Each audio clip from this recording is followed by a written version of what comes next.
checking the name, of course. Cincinnati Bengals.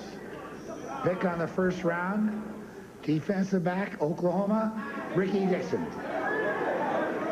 Los Angeles Raiders are up.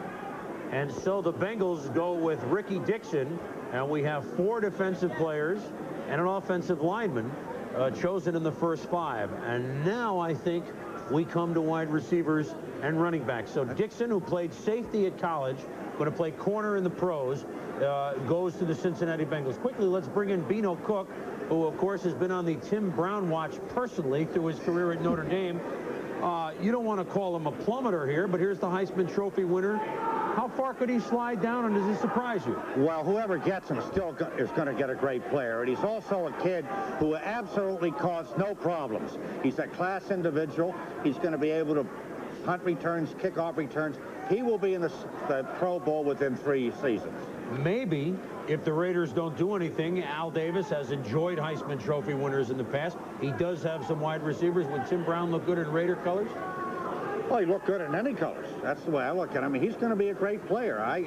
They want defensive backs, but Tim Brown, when he plays, again, he will be an outstanding player in the NFL. There's no doubt he would go within the next couple players. We'll get back, Bino, to Tim Brown shortly. Let's take a look at the figures on Rickey Dixon, who, as we mentioned, was a safety for Oklahoma, but projects to a cornerback in the pros.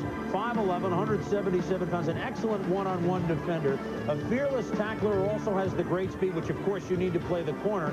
He shared with Benny Blades the Jim Thorpe Award last year as the outstanding defensive back in college football. 8 interceptions for 214 yards in returns last year with 1 touchdown. And Rickey Dixon goes to those Bengals stripes where they certainly can use some help at the defensive back position.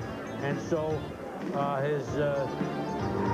he goes out of the Big 8 to the Cincinnati Bengals in a division where the Bengals feel that even though they have the real poor record, they don't need that much to change their fortunes into an above 500 team and into a team that can contend for the AFC Central crown.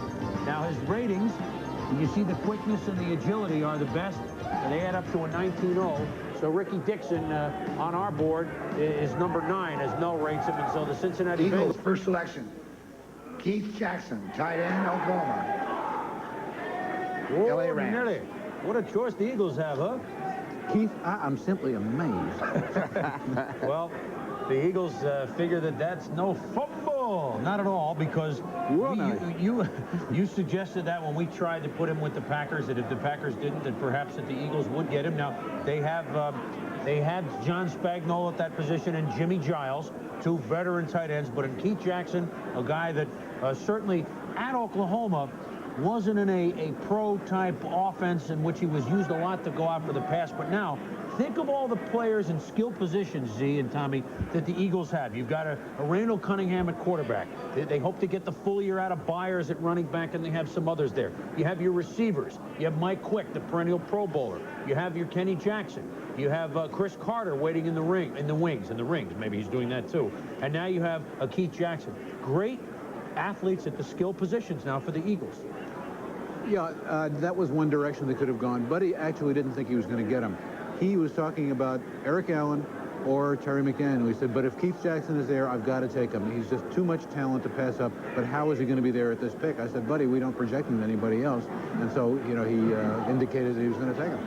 And so Buddy Ryan gets Keith Jackson. Let's take a look at him in action. Like we said, because he plays at Oklahoma, wasn't used as much as he would have been if he was a tight end in, let's say, your classic Pac-10 type passing situation. But Keith Jackson, by far and away, the top-rated tight end in this draft. And Tommy, can he make it big? Oh, I think this kid's going to be a big home run threat. You know, questionable how well he can really catch the ball. But on those few occasions, I think 2 receptions a game at Oklahoma that they threw him the football, he always managed to get it and put it away. Keith Jackson, a guy who can block because of his size, a guy who can go out and catch the ball, and so immediately he will be used because with Randall Cunningham at the control and the way he ad-libs at quarterback and scrambles around, and a tight end with some speed, he could be a perfect pick for the Eagles. There's his rating at 19.0, and one of the most respected evaluators of talent in the league, New England Dick Steinberg, talks about Keith Jackson.